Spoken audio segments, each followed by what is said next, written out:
Welcome back to Bold of You to Say. We're back with another episode. We bring the heat. We do. We absolutely. Look, some might say that we don't, but they're goddamn dirty liars. We do bring the heat. Actually, no, sorry. Wait, no, I have this really good Steve Jobs quote for that exact thing. Oh, yeah, tell me. Some may say that we're lying, but, you know, they're no good son of a bitch bastards. You know what? They are... Hold on, let me... Okay, No good lying son of a bitch bastards. They are... You're a lying dog-faced pony soldier. That's what they're lying dog-faced pony soldiers, whatever the hell that is. Anyway, This week we talked about just a lot of weird trans panic stuff, just flat out marginalizing people.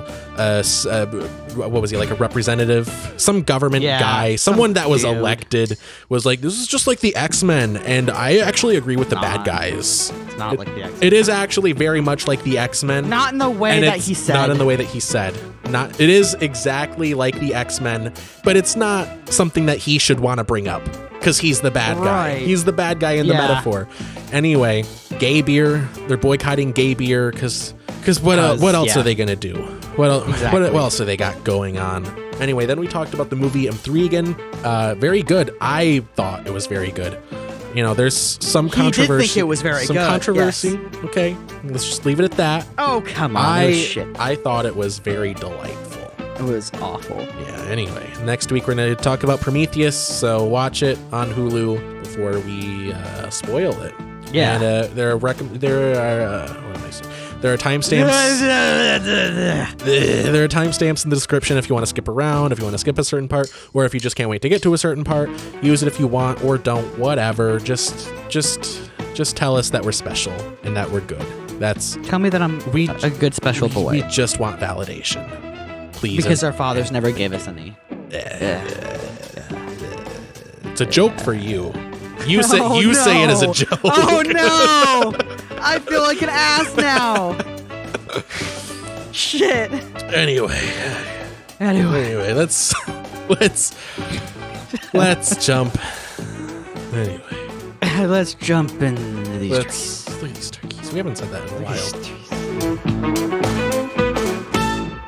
This is Florida Republican Representative Webster Barnaby. I'm looking that at awesome name, by the way. Awesome name for a not an awesome guy, it would appear. Right.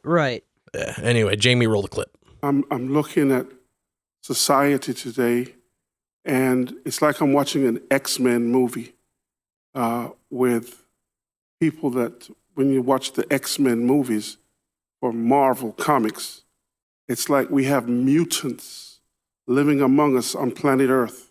And, you know, some people don't like that, but that's a fact.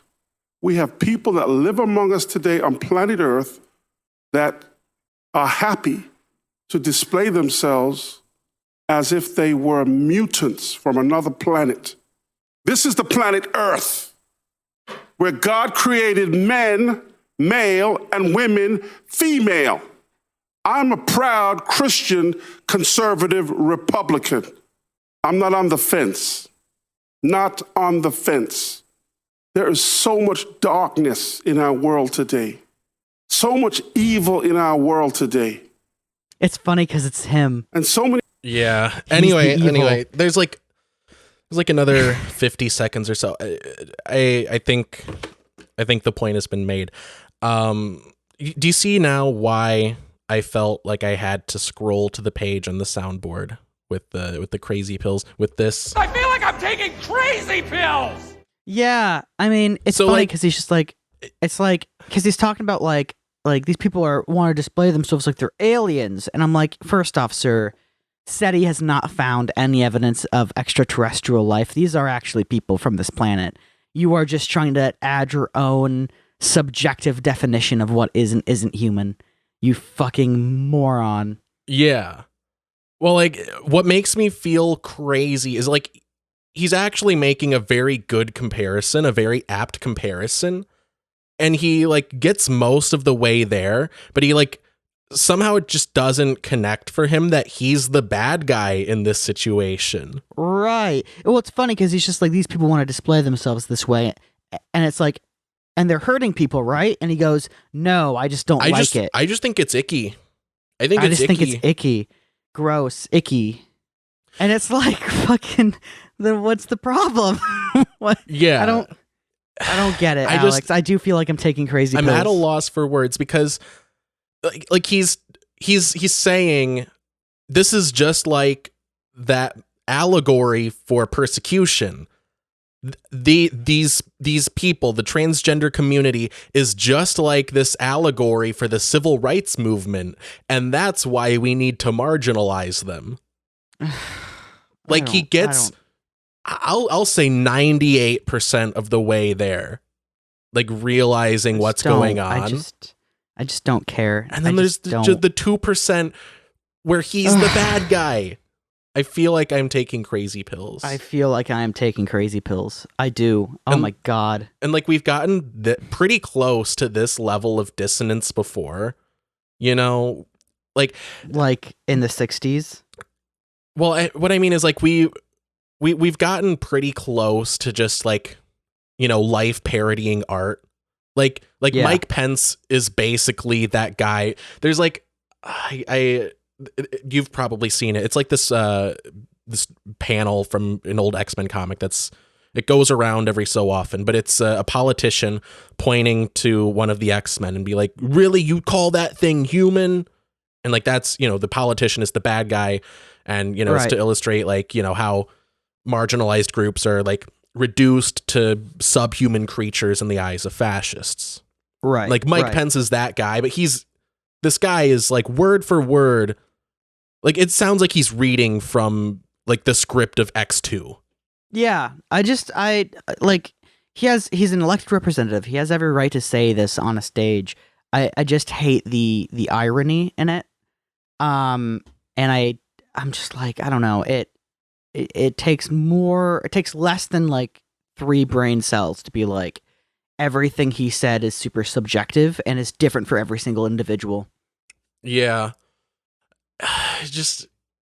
Well, it's like I was saying to you on the phone the other day, like it's getting really hard to argue against the idea that we're just on the road to genocide. Because they're and I totally get you. I really do. And I hate to be the guy who's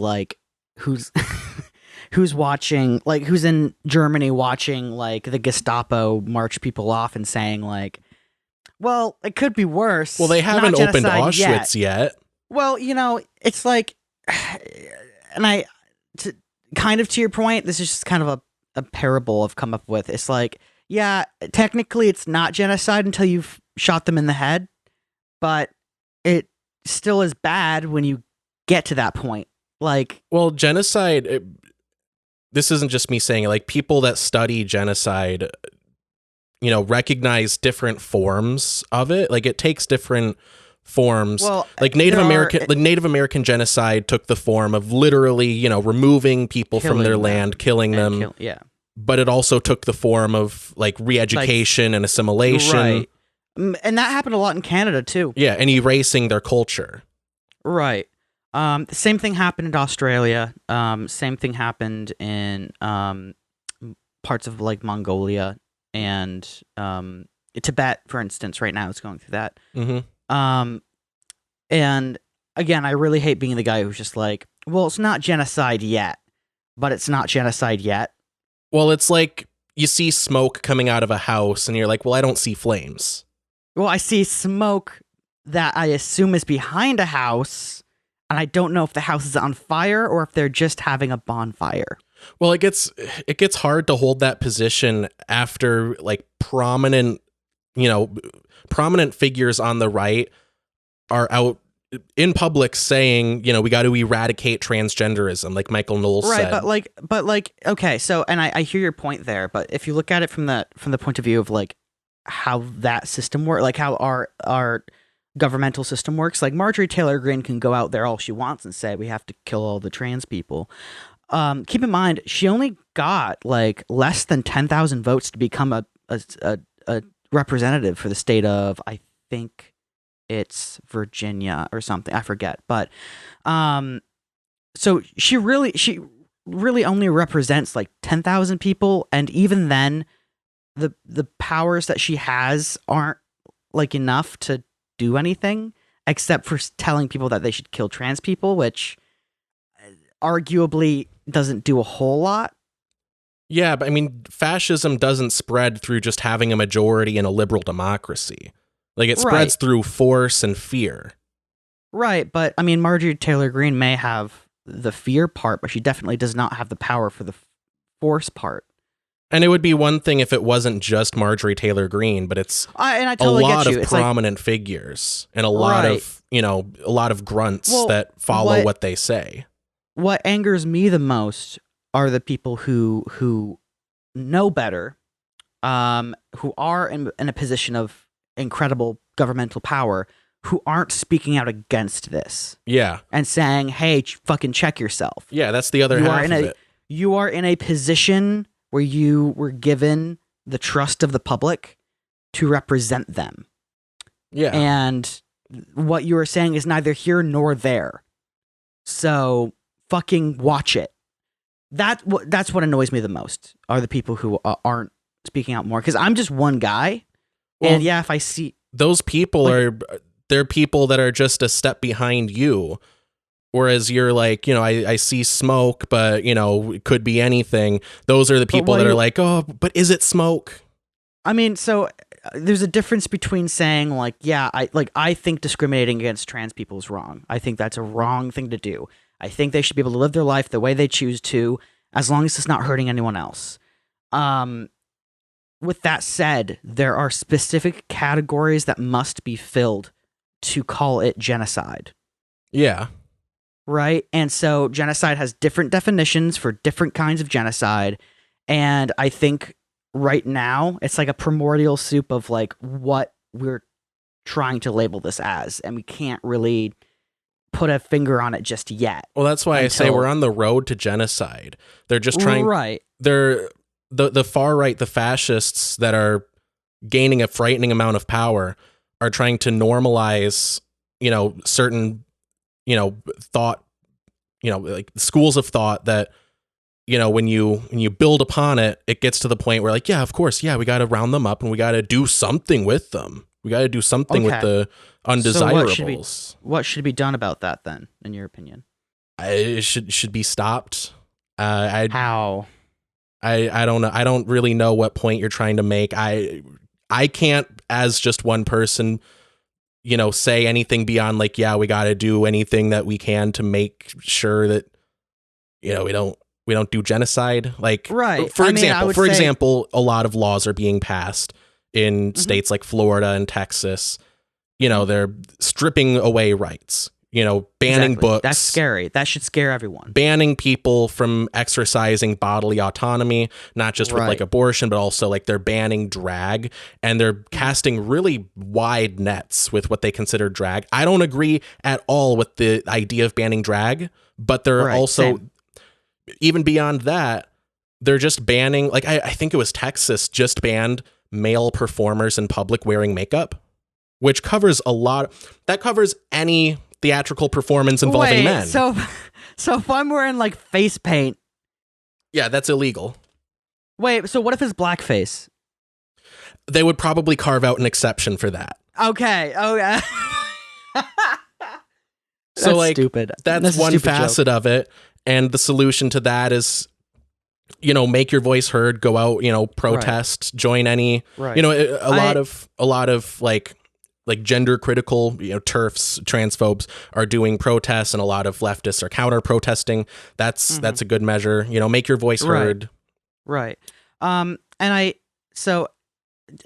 forget if I'm actually piggybacking off of a point that was made on like CNN and MSNBC, but like, what's happening in Florida and in Texas, is really reminiscent of what's been going on in Russia within the last like 10 or 20 years, which is that before Putin got really authoritarian with his means of governance, there was pretty clear and concise like lines of law of like, if you pass this line, you've committed a crime.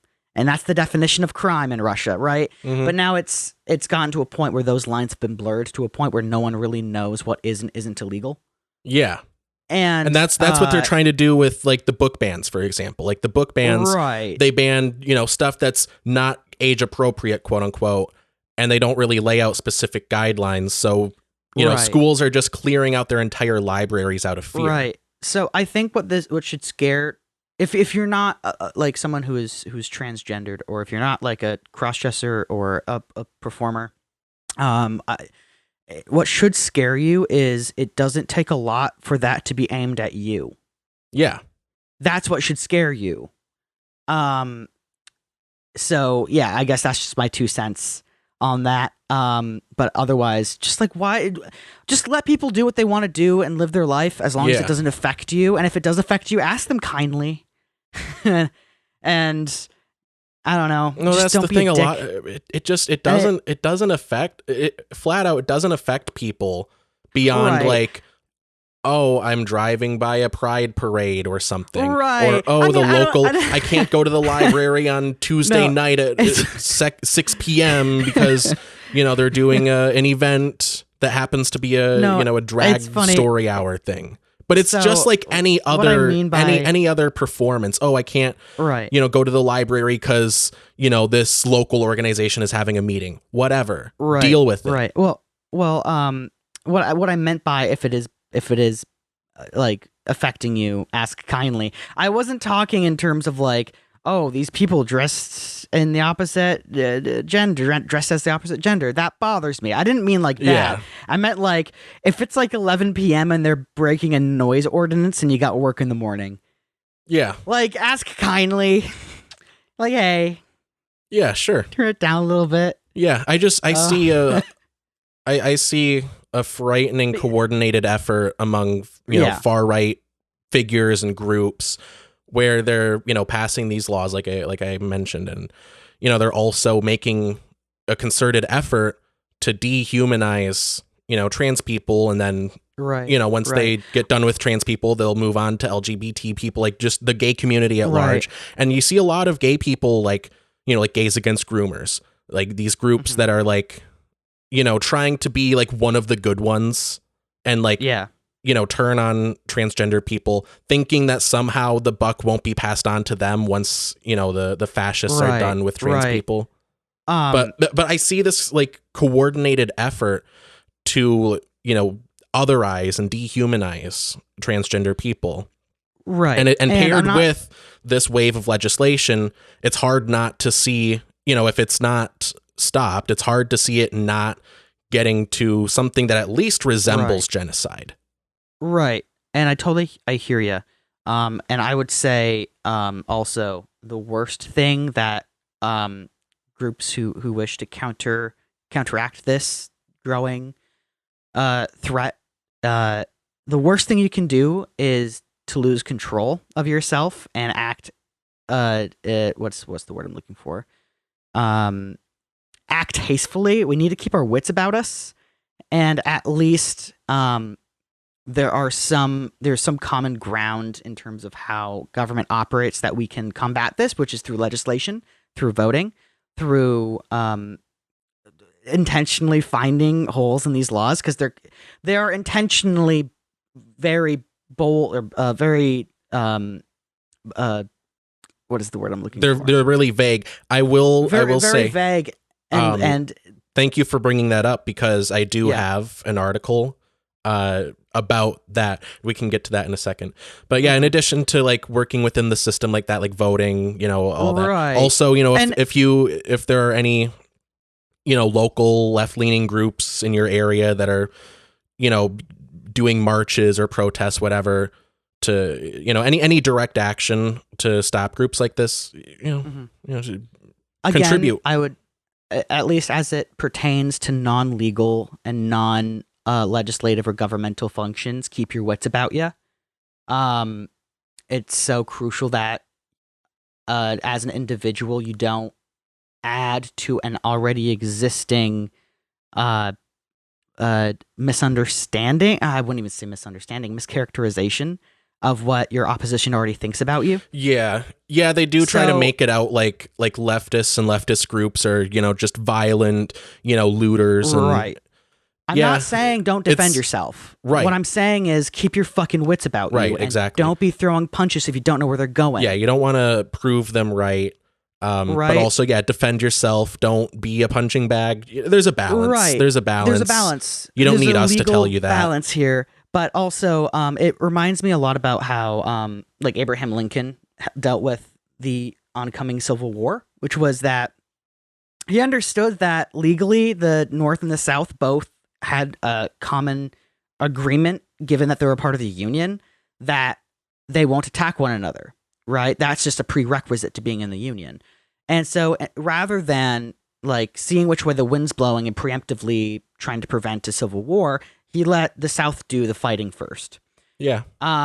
So what I mean by that, or what I'm trying to connect here is, we currently live in a society that follows legislation and laws and local rules and ordinances. I do agree that we live in a society. We do live in a society. And when this is why I say keep your wits about you, because you don't want to be crossing that line before the opposition is pushed to a point where they have to. Yeah. Yeah. Yeah. Sorry, I was like Sorry half if I sound super I was rambly. reading a message during your last sentence.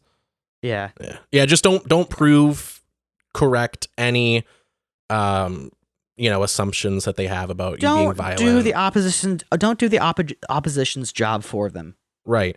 Yeah, if you're at like if you're like organizing, or you're at like a protest or any kind of event like that, don't prove them right, make your voice heard, et cetera, et cetera.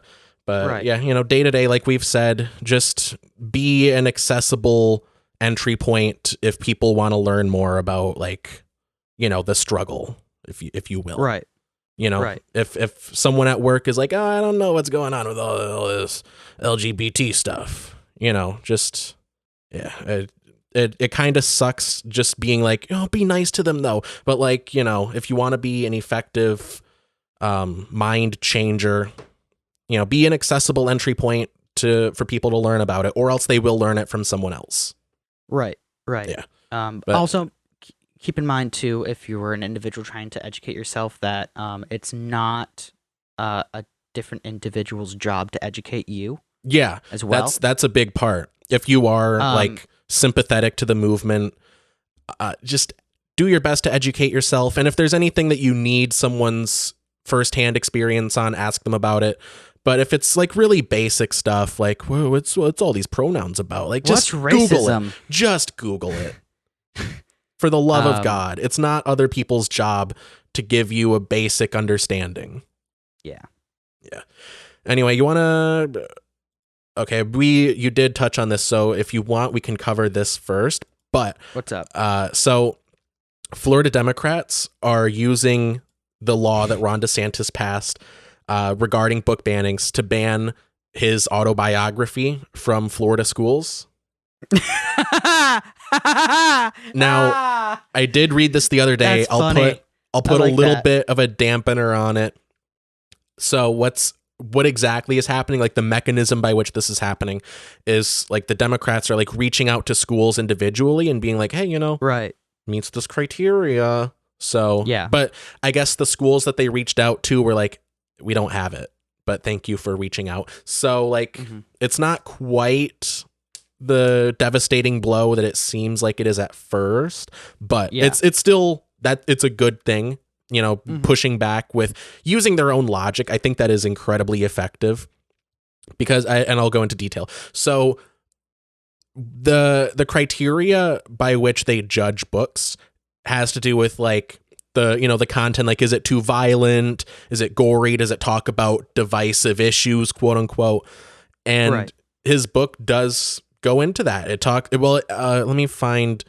Let me find the part. Okay, here it is. The Beast reports that DeSantis's book, quote, uses the terms woke and gender ideology 46 times and 10 times respectively, both of which could constitute, quote unquote, divisive concepts the governor has argued should stay out of curricula up to the college level. Yeah. And also up to the college level, like I can't fucking, I'm 23. Like I can handle, I know how to handle things like wokeism. Yeah. Yeah, like, whatever that means to them. Right. It's not like my concept of the world structure is going to collapse once you introduce the idea that a man can love another man. Yeah. Well, like, another thing is they don't want people to learn about, like, stuff that'll make them feel guilty for being white or whatever. But it's, if we take them at face value, which we shouldn't, they're not being, they're being disingenuous. They're trying to control what people think and learn about. But if you take them at face value, it's not dangerous stuff to learn. Like, okay, so in the 5th grade, we read a book. It was like some like historical fiction thing. It took place. It was a black family, and they were sharecroppers, and we learned like how exploitative it was. It was basically just a step away from slavery. Yeah, that's what sharecropping was, and we didn't learn because it's kind of beyond the scope of the book to really get into the economics of it. But we learned basically what it is. And you know what my reaction was? Wasn't this on a Knowing Better? This was a Knowing Better thing, wasn't it? Yeah, I think Knowing Better talked about sharecropping. Yeah. I think it was in like a larger video. Like it was about and like how the last technical slave was like liberated in 1945. Yeah, I think it was I just had the title. It was about neo-slavery, I believe. Right. But yeah, he talked about sharecropping, and that shout out to Knowing Better. But yeah, we learned how, you know, different groups were treated differently historically, and you just could not access the same economic opportunity if you were black as opposed to white. Right. And, you know, you were actively held back because of your race. You know what my reaction was to that? What? Oh man, that sucks. We should, yeah. I'm glad that we have done better since. And then when I learned about, you know, how, you know, that kind of economic exploitation has evolved, when I learned about that later on, my reaction was, oh, we should do better. Not like, oh, I should feel bad personally. Right. You know, this, and I'm always like, I find it really jarring when I hear people who are super conservative talk about like, oh, we shouldn't make like kids feel guilty about this. Because when I was in Catholic school in the UP, I think I know where you're going. Just mentioning Catholic school and guilt. Yeah.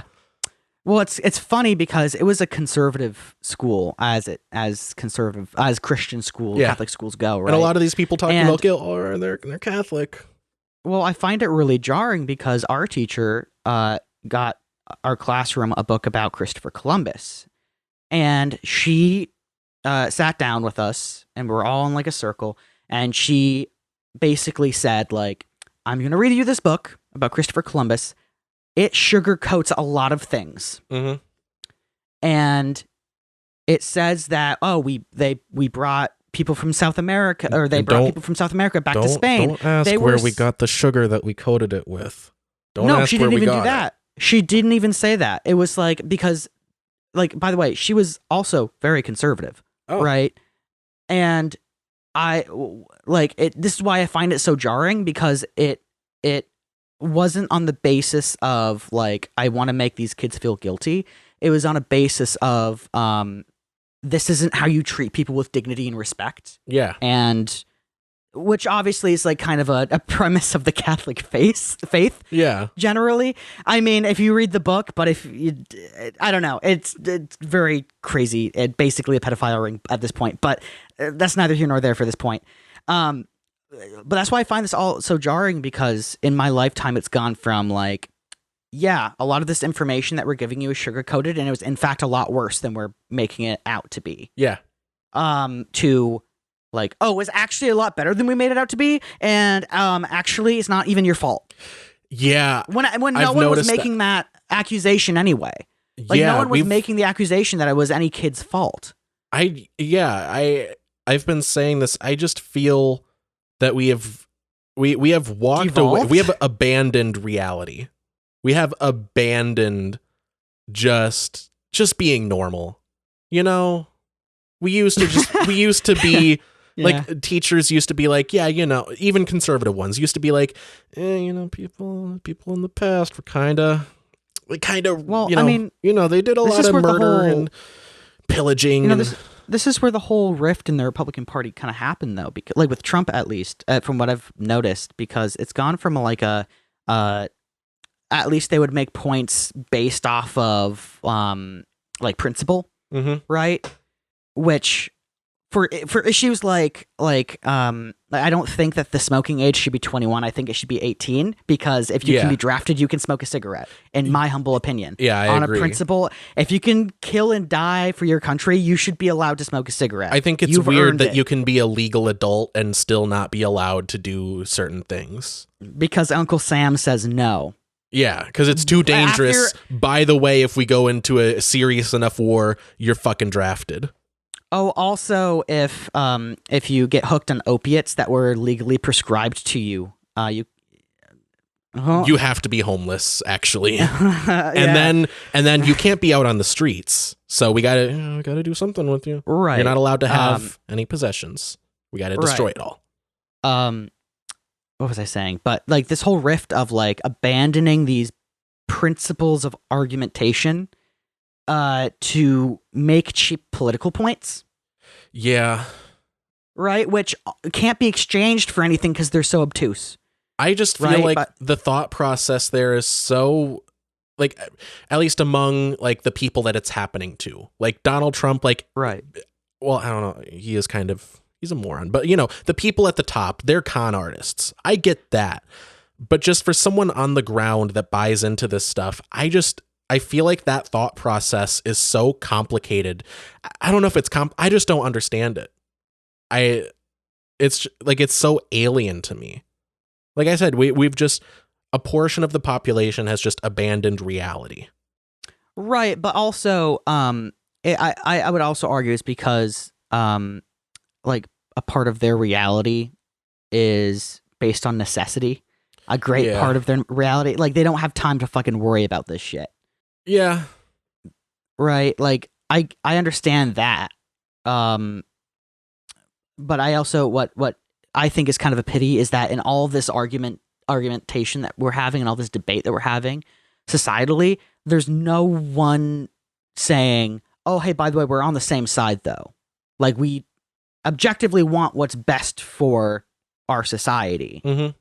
And that's why we're having these conversations. But I feel like we're just vilifying each other too much a little bit. Well, I think the problem there, and this has been the problem since forever, but like, saying we both want what's best for society and then actually agreeing on what is best. Right. Like that's a subjective there's value a wild difference there.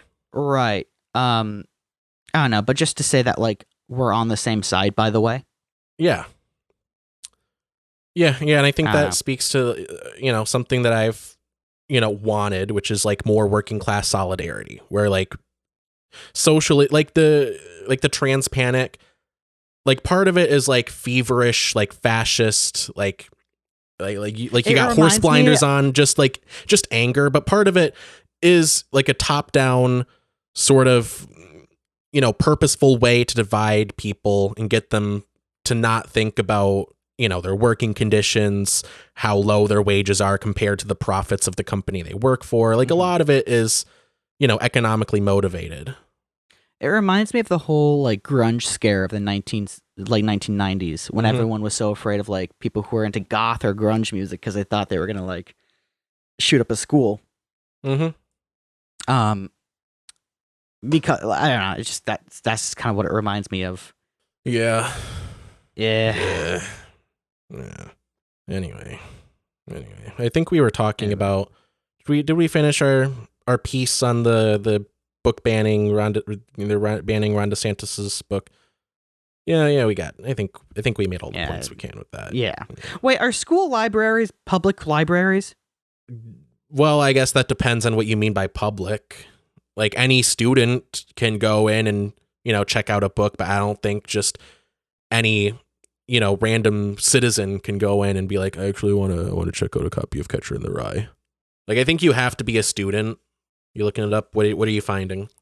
I guess school libraries are kind of like a part of the general like Michigan library system. Okay. So they're the same but different. They're for schools. Like I know in Travers, for instance, we have like a city library where you can go to and do drugs. And we have the high school library where, like, I suppose if I wanted to use the high school library, I could, like, call ahead and be like, hey, for some reason I can't use the city library. Yeah. That sounds shady. Fuck. That sounds shady as fuck. Why were you? It would why have were you to barred be. from the? It would have to be like some obscure book that, for whatever reason, they don't have at the city library, but they do have at the school library. At the school library, which has more stringent like rules on what they can and cannot have. I guess get a visitor's pass. I suppose. Actually, know. really, I've been trying to track down a copy of Blue's Clues Teaches ABCs. Oh man. Anyway, we have time to talk about the beer boycott if you wanna touch on that. That's a more goofy side of what we've been talking about. Same general theme, but just silly. This is a silly one. It's funny because you and I were talking about this like yesterday. Yeah. Or was it yesterday or like the day before that? I think yesterday. No, it was yesterday. Yeah. And how like what I found funny was that this is like totally lifted up the underbelly of American alcoholism. Yeah. Right? Like everyone's just like my sobriety story started with homophobia.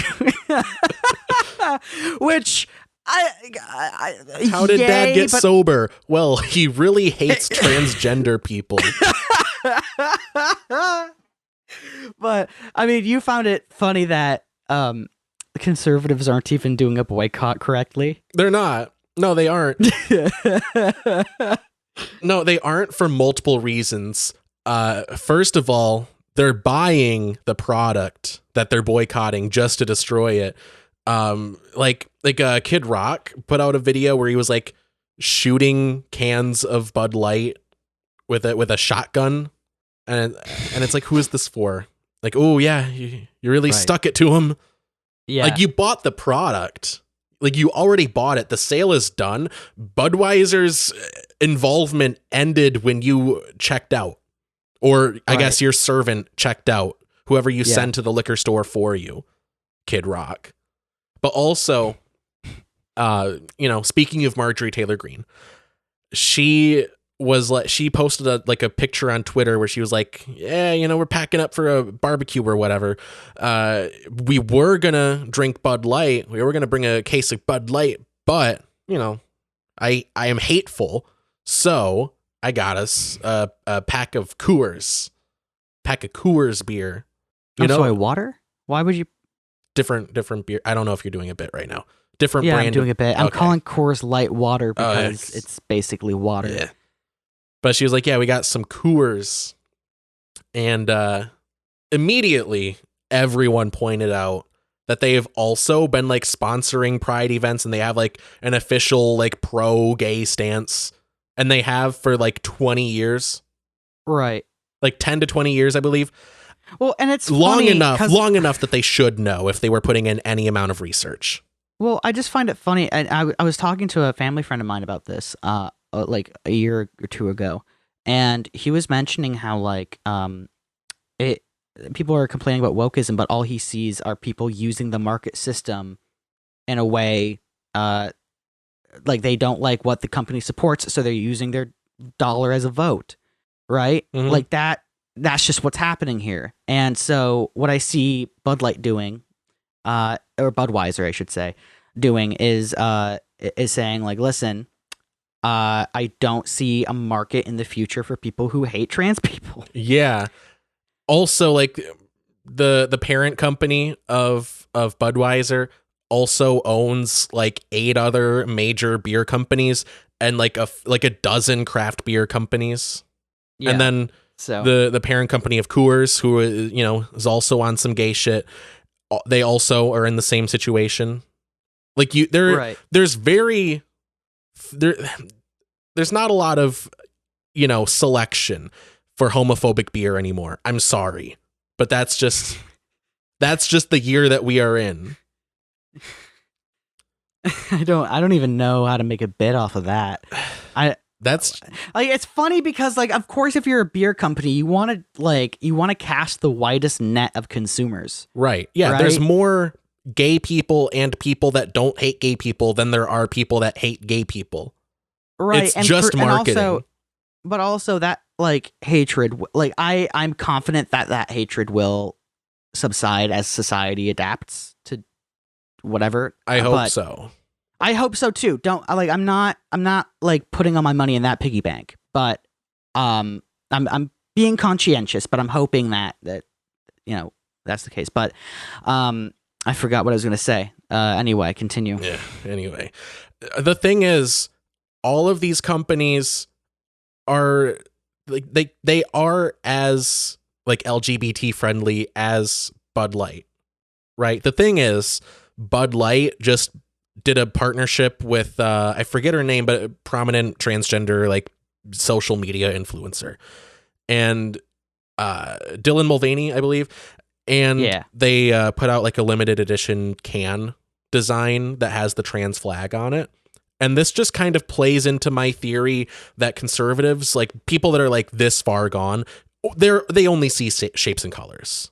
Like they just see shapes and colors and they just go with whatever emotional reaction they come up with first. You know what I mean? Right. Like this one, I don't know. They're not deep thinkers is what I'm saying. No, well, like a part of it is that they do want like the word of their hatred for trans people to get around. But like, I feel like it could have been better done if they just let the marketing team at Budweiser sell the beer to people who actually drink it and be like, hey, they're trans people, I don't like them. Instead of like going out and buying the beer and intentionally destroying it. Yeah. I don't know. Why am I giving people who hate trans people pointers on how to Yeah, hate better, please. Like, it's actually okay. This is the weird thing, Alex.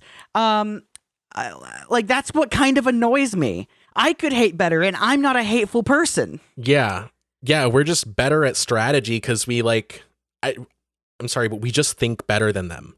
We just think that in a better way. A little fascist to me. Look. It has nothing to do with any innate characteristics. It's just their thought process has led them to this weird sort of rabbit hole, and ours hasn't. So clearly, there's some kind of difference between us. Right. You know what I mean? It's also who I respect the most right now? Who? I respect the people who are like actually like the conservative people who are actually like working and doing hard manual labor while also drinking these like transgender flag beers, Budweiser beers, hopefully not while doing their job, but anyway. Yeah. Hey, whatever gets you through your shift. And they're just like, listen, it's the same price. It has some extra ink on it, and I'm thirsty. Right. What are we gonna do next? That's who I respect the most right now, because they get it. Because they're just like, it's beer. It's just beer. Who cares?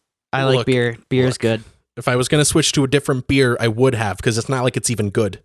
No, it's not. It's water with like, I swear to God, it's water with like a shot of vodka and like a crushed up saltine cracker. Yeah. I don't know personally because I don't drink beer, but that's what I hear. But yeah, like another thing is they all love the free market until the free market leads to, advertising to groups that they don't like. Right. Then it's like, oh, well, I hope they go out of business now.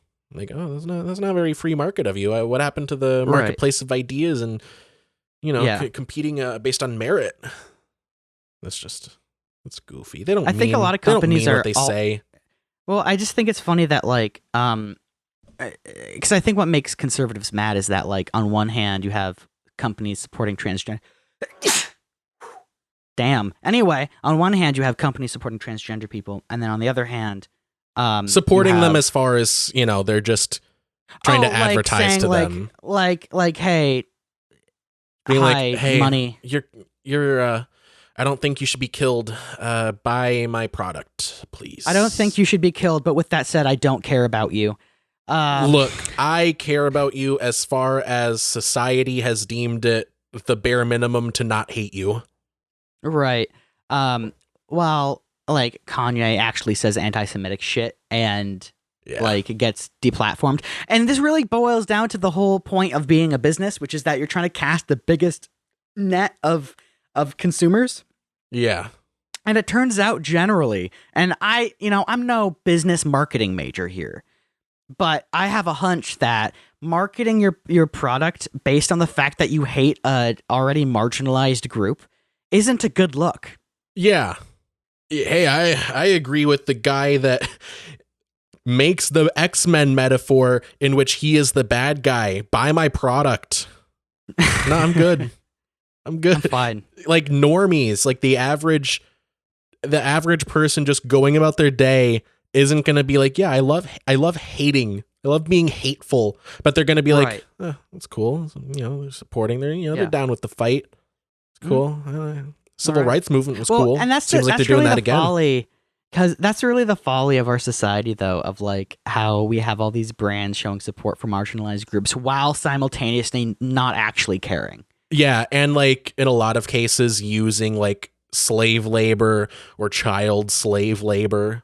Yeah. Like, ooh, look, the M&Ms, they're girls now, but don't look over here. Don't look at our labor practices. Listen, guys, we like to make sure that like the people who are making our products really experience what our consumers might be experiencing, which is why we use child labor for our children's pajamas. Look. No one gets the perspective of a child quite like a child Like a laborer. That's fucked up. That's No shit, Sherlock. Before we move on, I want to point to another example of my, shapes and colors theory. So you know how that Mario movie was coming out, it came out like last week, I think. Oh, you mean that Chris Pratt movie where he wears a Mario Let's hat? go. It's a me. Let's go. It's a me, Chris Pratt. I mean Mario. Line. But money, please. Anyway, money. So on like the conservative side of YouTube, people were making. Oh no, it's the tweet. Oh, okay, never mind. Anyway, sorry, I thought this tweet was deleted. Anyway, people on like the conservative side of YouTube were making videos about how the Mario movie is too woke because there's like a girl who wears pants in it, and it's gonna flop. It's gonna be a financial disaster because it's too woke. Did we suddenly go back to the 1920s? Did we just like suddenly fly back 100 years and be like, a woman wearing pants? I feel like I'm taking crazy pills! No, that really is it. What? They see a woman wearing What is pants this? and they get all puritanical about it now. See what I mean? We've lost reality. What the fuck? Anyway. I mean, there are two lines of reasoning here. One, they think that they should be wearing skirts or something, which, okay, fucking whatever. But the other side of it is like, they should be naked. And it's like, fucking, no. Yeah, that's it. I would argue. That's it. Yeah, that's it. Anyway, keep in mind, it was before the movie released. It's too woke, so it's gonna flop.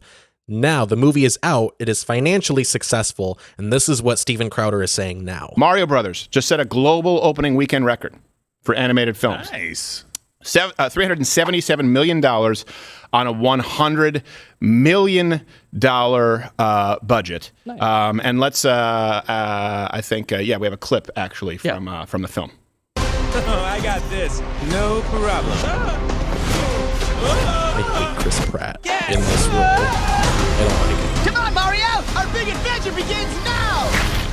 Get it out, get it out! I do like Keegan-Michael Key as Toad. Why Top Gun did so well. Yeah. And they're not even right wing. They're just leave people alone and let them have a fantasy. That's why I can't watch anything on Netflix now. It's all brainwashing. Everybody knows that, but I'll interrupt for just a moment. Movies like Top Gun, they are kind of military propaganda. Same goes with the MCU at large. Anyway, sorry, that's to say it's not as apolitical as he's trying to make it out to be. Anyway, I want to get to the rest of the. Okay, I'll let you say your thing really quickly if it's really quick. Oh, it's really quick. I just hate, like, especially with Top Gun and Top Gun Maverick, I just hate this fetishization of combat, along with this idea that, like, you're not gonna have to be sat down and be like told point blank you will be killing people. Right. and that is a bad thing, but we're doing it for national security. Yeah, it's kind of fashy. It's a little fashy, glorifying violence like that. Like for the sake of your nation. Right. And like, I get it if it's like, no, we don't want to have to kill these people, but yeah, these are the circumstances. It's one thing if you're like in World War II, Right. Yeah, 100%. I don't know if America's like been involved in a justified war since then. I can't think of one. Technically, I mean, unless you think that the Taliban's good, Afghanistan. Yeah, I mean, that was a ploy to invade another country to steal their oil. It wasn't really about stopping the Taliban, and we didn't even stop them. We just made the situation worse with our involvement. But anyway, that's all to say. Let's get back to that. Let's Top Gun, not as apolitical as Alex Jones is trying to make it out to be. Fantasy. Right. That's why I can't watch anything on Netflix now. It's all brainwashing. Everybody knows that, but that's my same question. Why is Anheuser-Busch committing suicide? Why did Hollywood commit suicide? Why is the left doing this? Why are they like kamikaze? Mario Brothers just said Anyway, that's the... Yeah, no, it's anti-woke, actually. This is what the tweet was captioned with. The anti-woke Super Mario Bros. Movie just set a global record. Shapes and colors. I'm telling you, shapes and colors. It's anti-woke now that it's successful. But before they knew it was going to be successful, it was so woke, and they were going to, go woke, go broke, bro. But also, like, I think Cody Johnston's, some more news guys' response kind of sums it up. His response is just, the anti-woke Super Mario Bros. Movie. Listen to yourself, man. Get it together. Yeah. Right. I mean, that's... Right. What the fuck are you saying? Exactly. Steven Crowder and Alex Jones. Right. Just the idea of a Mario movie being somehow anti-woke. Like... I feel like I'm taking crazy pills! I've gotten more mileage out of that button this episode than I have ever. Right. I don't know. It's just the fact that they're trying to put a political spin on like a children's movie. Yeah, and it's not to say about a video game character that's been around for like 60 years. Yeah, and that's not to say not like 60 years, sorry, like 40 years. Yeah, that's not to say that like, children's content can't be political. It can't have any kind of message. Like, a Bug's Life, it's got a lot of like uprising kind of stuff in it, It's got a lot of like, let's, the little guys band together and take down the big guy. Like, but also they're talking bugs. But also, yeah, it's a kid's movie. Like it's not, a propaganda piece. Like that's not to say that, kids stuff can't have a political message. Right. But, and keep in mind, I have not seen the Mario movie as of yet. Me either. But I don't think it is. I don't think it's that deep. I think that's the long and short of it. I don't think it's that deep. I don't think it has that kind of political message. Well, I think most of the budget just went into making a robotic arm that's good at grabbing money. Yeah. Because this is a money grab if I've ever seen one. Yeah. Yeah, if I had to guess, it's just, it's just another Illumination movie, kind of soulless, little flashy, whatever. He's just milking. I just wish there was something like in that was like in the movie that would be generally surprising. That would tickle my little query having brain. Yeah. But it's just like, oh, Mario has the same villain. It's Bowser. Shocker. Yeah, I don't like it when people like excuse bad kids movies and be like, it's just a kids movie. But I think in this case, it's just a kids movie. It is, and that's why I'm not interested in it because it's for kids. Personally, fine. I'm not. If you're into it, that's cool. I just don't. I don't know. Yeah, I did like Adventure Time. I still do like Adventure Time. Technically, it's a children's cartoon, but yeah. See, that's what I mean when I don't like when people excuse bad movies and bad shows by saying it's just a kids thing. Because it's like, well, it can be for kids and good. You know what I mean? But I think in the case of the Mario movie, I think it's not that deep. I think the Mario movie doesn't have that much to say about society, if I had to guess. And I think it's just hide that behind the fact that it is a kids movie. Well, yeah, it's like going to like a this is going to be kind of a local reference, but the Great Wolf Lodge. Yes. You know how they have like the kids like story hour thing where like the mascot whatever reads kids a book or whatever, like through the mask. I don't know. I haven't been there in a long time, but they have like a thing where a person reads to kids. Does he say it like Scooby-Doo? Is he like? Couldn't tell you. My point is they read books to kids. Red Ronda decided to break. Every like hour or so they read to kids books and whatever. Anyway. But it's like going to that and expecting like, you know, some kind of salient message. Rosebud. Anyway, I think we've said our piece on that. Yeah. We watched a movie this week. I don't know about you.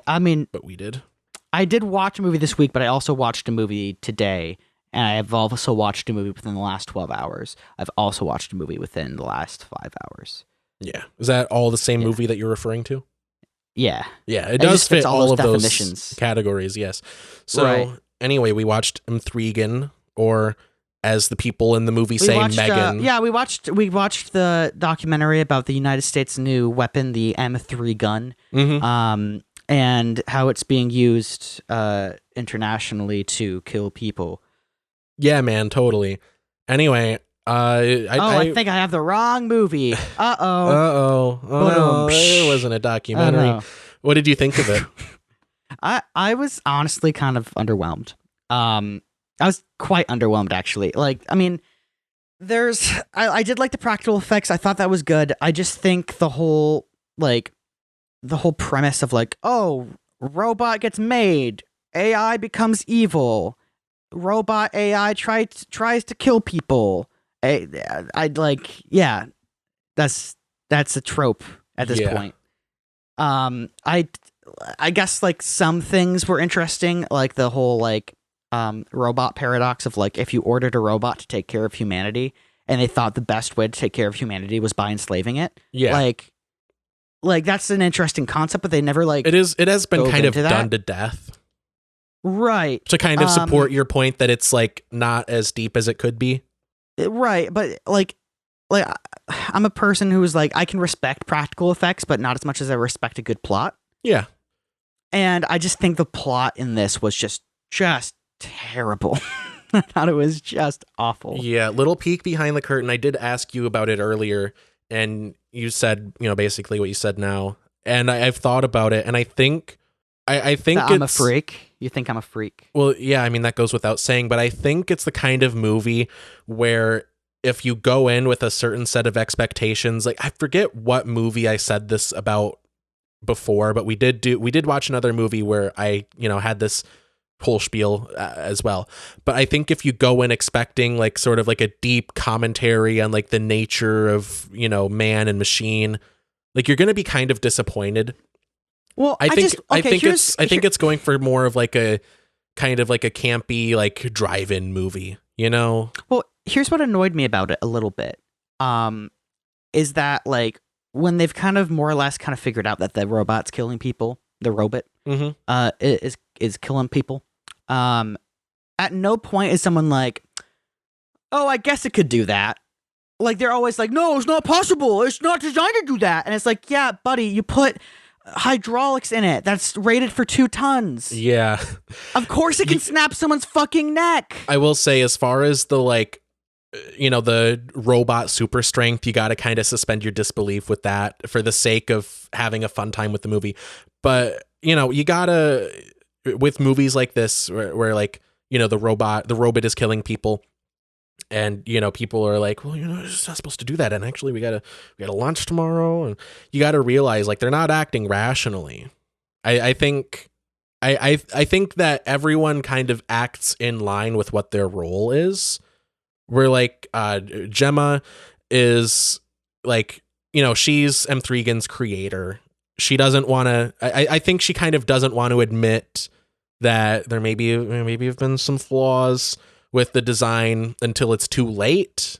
And I think the people that she's working with, especially Ronnie Chang's character, I think they don't want to like face facts and admit like this thing is not like, I mean, it is kind of addressed in the movie, but they don't want to like shelf this thing because they're already kind of in too deep. So that's why they kind here's of the thing too. they kind of sweep stuff under the rug until again it's too late. Well, here's the thing too. Like, and I guess one thing that I wish they would have dove into more, but they didn't, which I think was kind of dumb, was the like concept of like cognito hazards.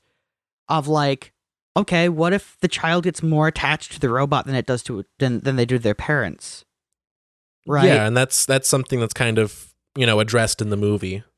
Right, but it's not really because her parents are dead. Like, well, yeah, and her aunt is supposed to be taking care of her, who is doing a shitty job, by the way. Yeah, and that's like the point of the movie. Like that's what they're presenting. But also, like, okay, there's that. But like, even before you test out something on children, it has to go through like the Consumer Protection Agency or whatever, this Consumer Protection Board. Yeah, but And that's if they find out. No, like before you do testing, you have to go to them and be like, hey, how about this? And they have to go like, what about that? And you have to go, yeah, I fixed that. Yeah. And I have to go, okay, how did you fix it? I think for that, like, the way that I kind of hand wave it is somewhere between like suspend your disbelief, like don't think about, the board, don't think about that. And also like, yeah, if you do think about it, like they probably have some kind of plan where they're like, oh, we totally did it ethically. We totally followed all the rules. They'll just lie. I don't know. Here's just the other thing that annoyed me too was like beyond just like, oh, it can't kill people. It's 4 feet tall. It's like, yeah, chimps are 4 feet tall and they can rip off your arm. One, that's my first point. But also, yeah, and they used to be in movies. They used to be used as like props in movies. So I think that kind of plays into the idea that it's not. No. But that they didn't know better. It's a chimp, right? Like in the 20s, they didn't fucking know, and now we do fucking know. Yeah. Well, as far as anyone knows about Intrigan, it's just a doll. Well, right, but like you go to the Consumer Protection Agency and you're like, "Hey, I made this doll," and they're like, "Yeah, why do you have hydraulics that are used in forklifts?" Yeah. And it's like, "Oh, just because I wanted it to be strong. I wanted it to be strong." And it's like, so you're gonna have this thing playing with a child, which is essentially a glorified forklift that can think. Yeah, kind of. So what if it, like, I don't know, doesn't know how strong it is or something goes wrong and it crushes some kid? Like, is that possible to happen? Well, yeah, technically, like, that could happen. And it's like, yeah, that wouldn't fly. That would not fly. Yeah. Yeah, I think you're right. And I think it has sort of to do with, the course of events in the movie. Like, I'm sure if the robot didn't kill everyone before the launch could happen, like, yeah, there would be concerns from the Consumer Protection Board. That, and also like, just kind of have fun with the movie. Don't think about that kind of stuff. It's like complaining about faster than light travel in sci-fi. It's like it's part of the universe. Just kind of accept it and move on. No, you just gotta kind of accept that this robot is allowed to exist for a little bit. Fuck you, and here's the other thing. Here's the other thing. A motherfucker gets his ear ripped clean off. No one can just do that. No individual can just rip their own ear off, and ears don't just come off. So, unless he has leprosy, which that should be looked into. Well, I mean, if you pull hard enough, it's just cartilage. Yeah, okay, Alex, how about you rip off your ear right now? I'm not going to rip off my own ear, but I'm saying a robot just get it reattached. A robot could rip off someone's ear. And that's what I'm saying, though, because throughout that whole thing, no one's like, hey, that, like, fucking cyborg that you brought? It was with... It wasn't there when she was there. Where was it? Where was it during these events? It has arms that are rated as forklifts. Yeah. I think it can rip off someone's ear if it really wanted to. Well, no one really knows how strong this robot is except for like Gemma and like her coworkers, and they're not even supposed to be telling anyone about the robot, one, at all, and two, like they're not supposed to divulge any kind of secrets regarding it. It's like I said before, as far as anyone at that picnic is aware, that's just a regular doll. It walked itself to a table. Yeah, and some dolls shit And themselves. And not even in like a janky like Mars rover way. Yeah. It was like it articulated that there were obstacles and it found its Boston Dynamics is rolling and it's I wouldn't say grave because it's not dead, but Boston Dynamics is like, fuck, They're where did rolling. this come from? They're rolling. They're doing something, that's for sure.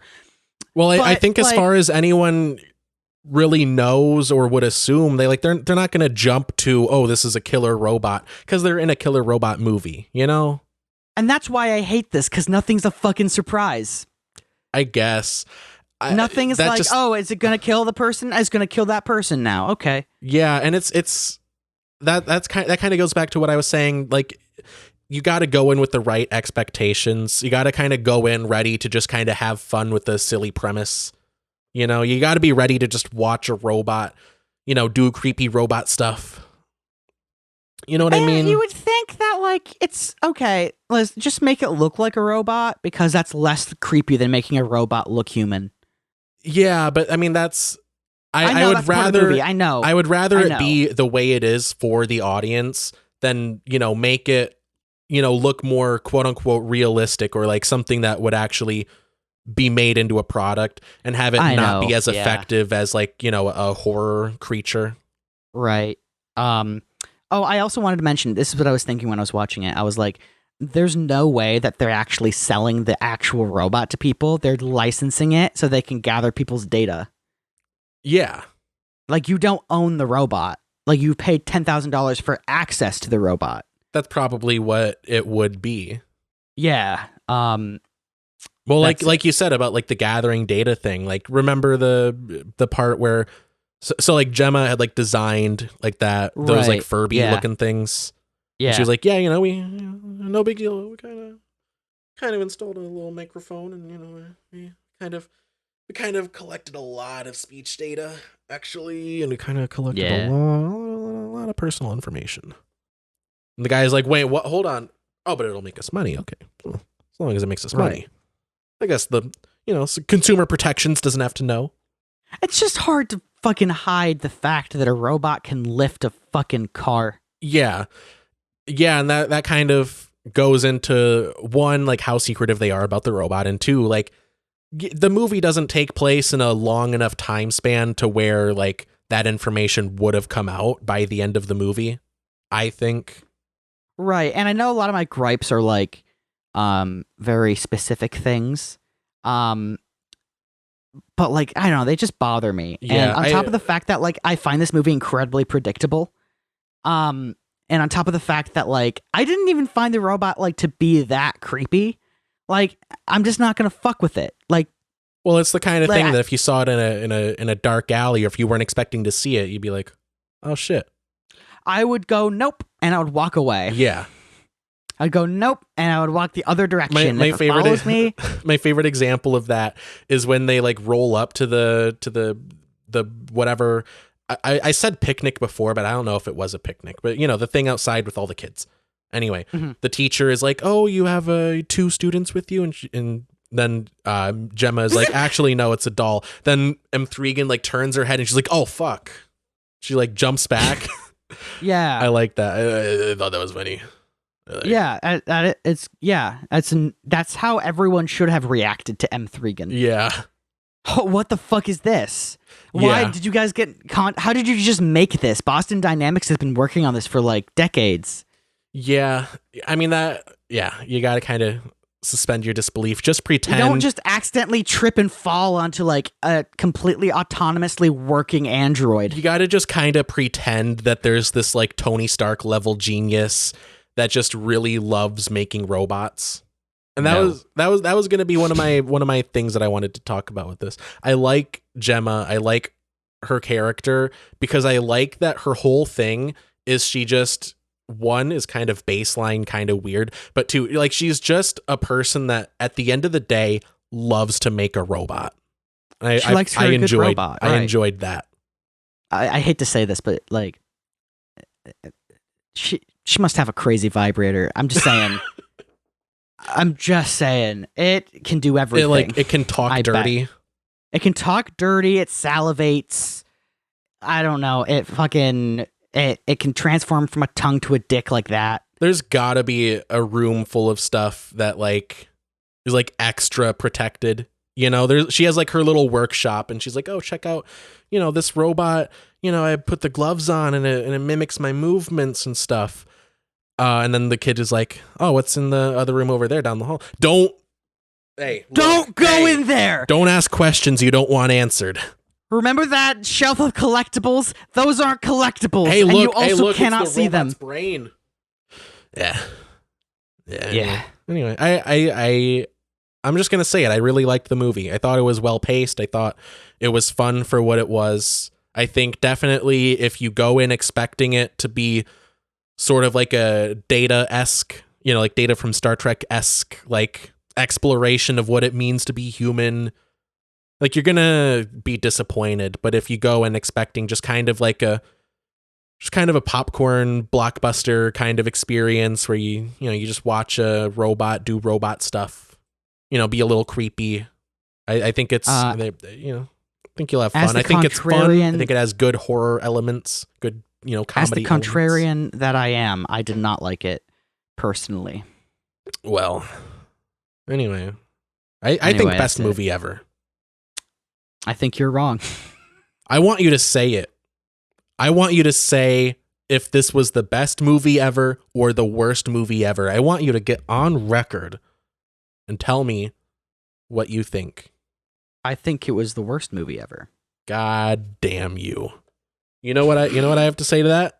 You know what I have to You are radically unsuccessful. You are a giant loser. Like a giant who is a loser and also a giant loser. This movie made me say, This movie made me say, why the fuck are they letting the equivalent of a fucking forklift play with a child? Because they don't know. The only person they that do knows, know, Alex! the only person They designed it.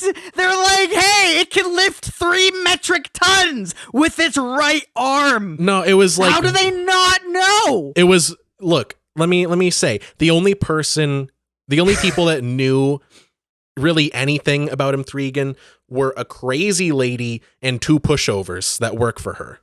Yeah, they know that they used like forklift. Okay, they didn't actually say that, but given that the robot can like, you've seen its feats of incredible strength. It can do shit. Given that, why would you put that around kids? Also, it seems like it would have so many better applications. No, hold on. No, I'm not done yet. I feel like it would have so many better applications in space exploration, in war, in manufacturing, in construction. I didn't want to break this out. I didn't want to say this. Okay. I'm going to quote a philosopher.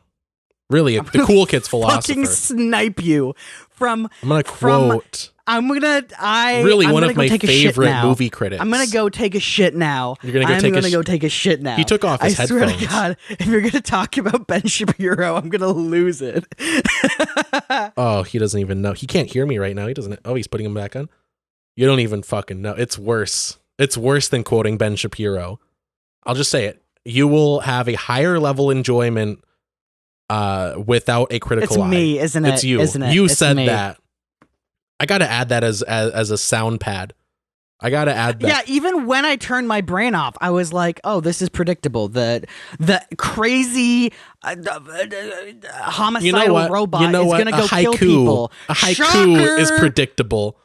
Huh, I wonder if this creepy animatronic toy for children is predictable.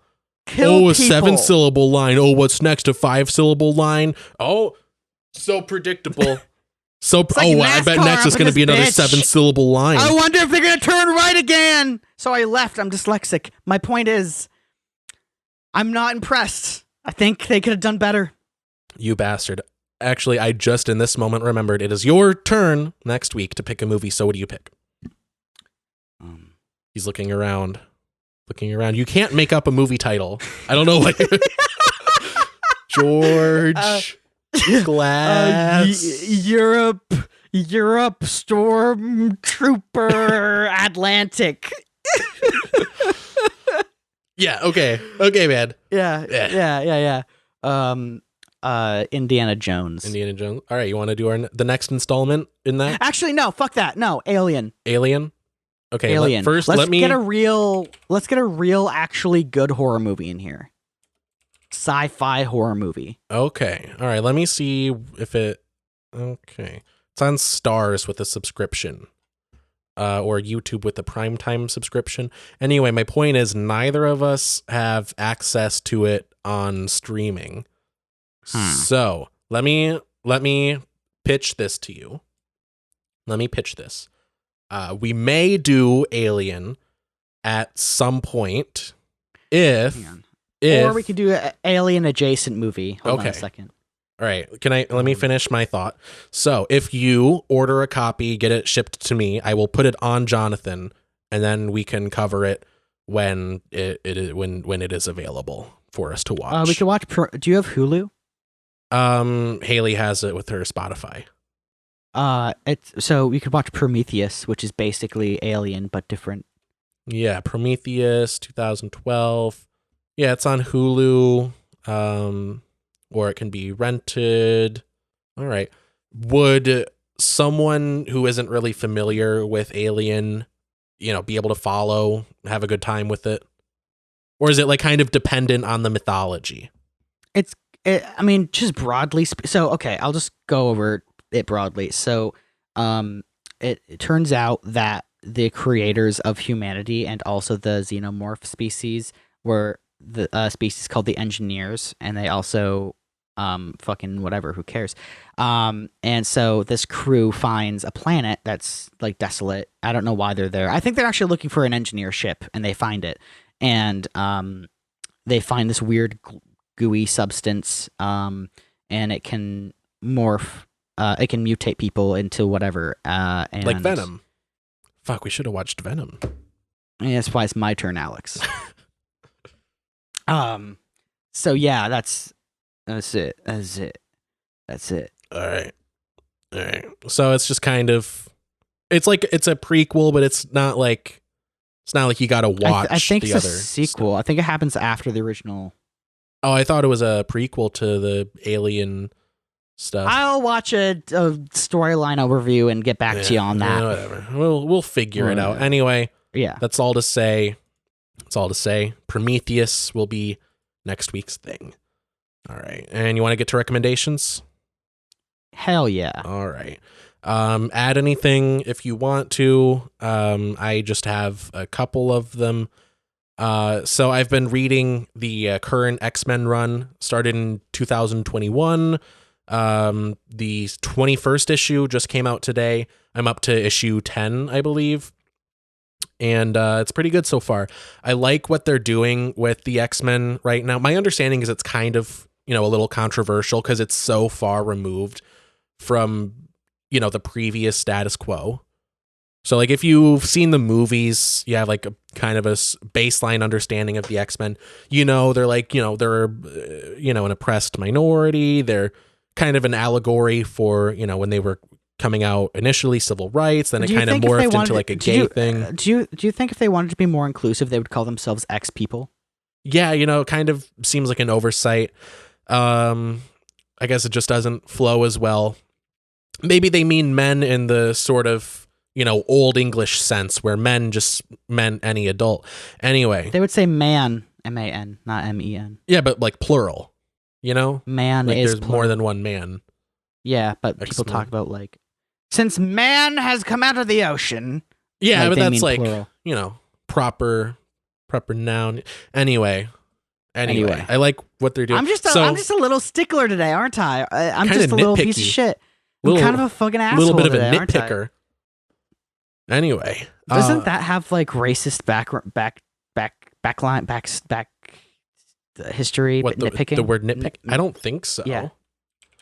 That sounds like. Hold on. Yeah.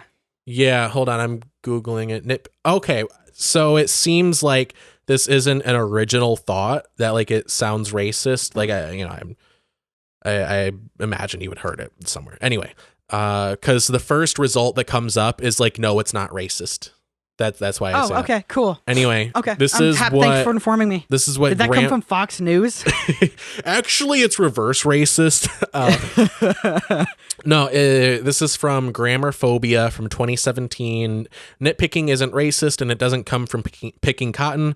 The term originally referred to picking nits, the eggs of lice from hair, and later to picking out the lice themselves, as in this 19th century image by the German photographer Giorgio Summer of a Neapolitan woman with her children.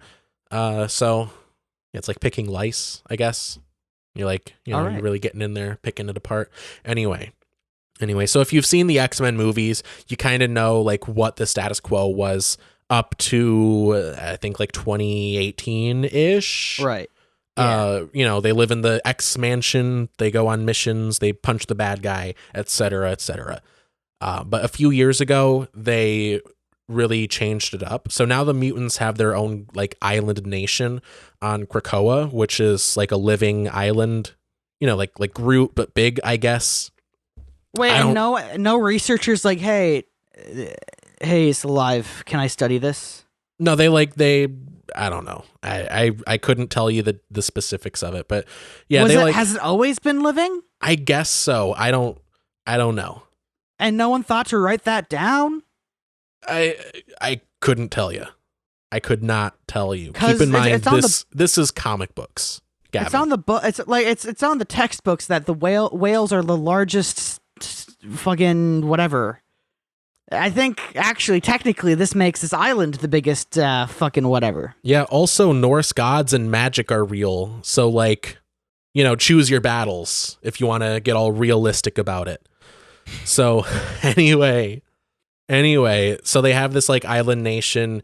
They're, still getting their footing, trying to get recognized by more countries. They're exporting a lot of like basically magic, medicine, and like really good booze, they mention at one point.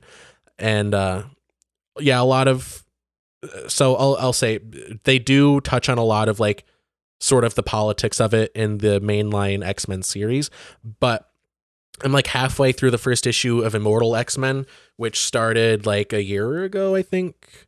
And that goes into really like the politics of it. Like the Immortal X-Men is specifically about like the leadership council of Krakoa. So, it goes into a lot more of like the international relations, I guess. Krakoa. That's how I imagine they say it. Yeah.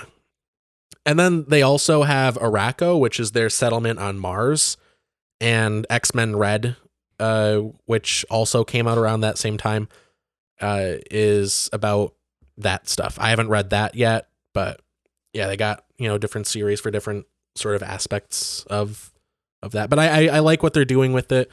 I like the idea of, it kind of expands upon something that I've been sort of toying with. Cause like I mentioned before, I've been writing a video for like a year now, about like sort of how superheroes in universe relate to like, law enforcement, what the role is of them as like an archetype of fiction.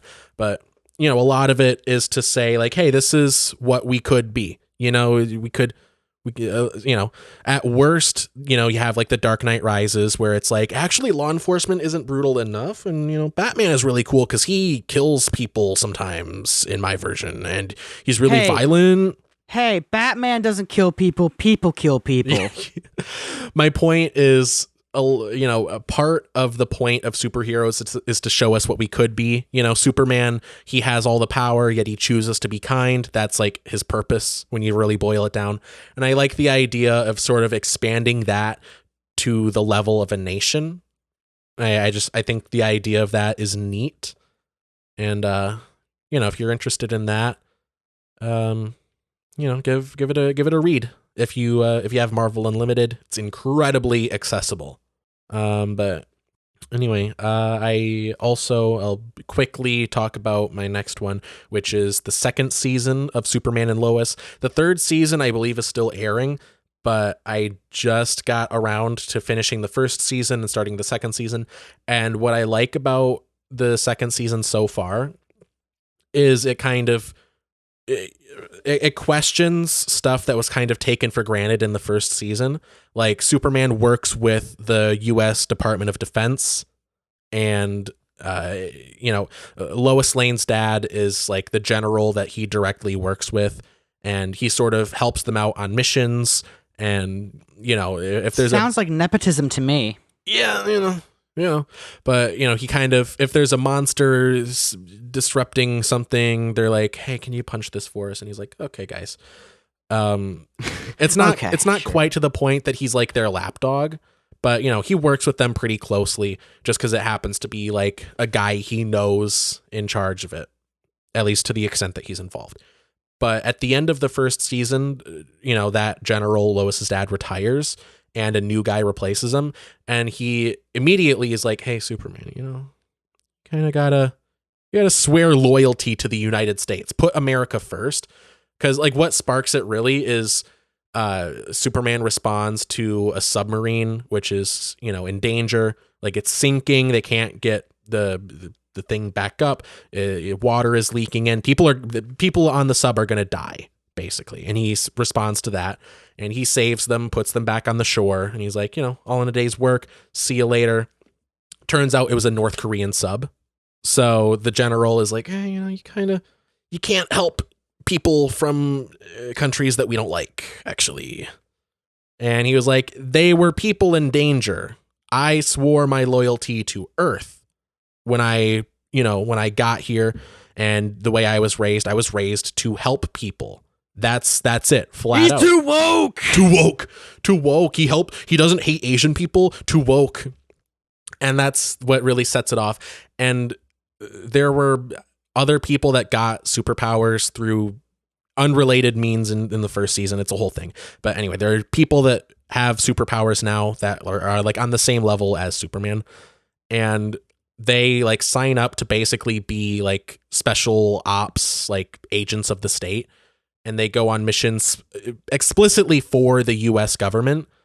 And they kind of like interrupt what Superman's doing. Like he's like investigating something, then they show up and they have the symbol, like the Superman symbol on their chests, which it's like, that's his thing, don't steal his style without asking, but also that's technically cultural appropriation. Well, it is. Saying. That's my next point.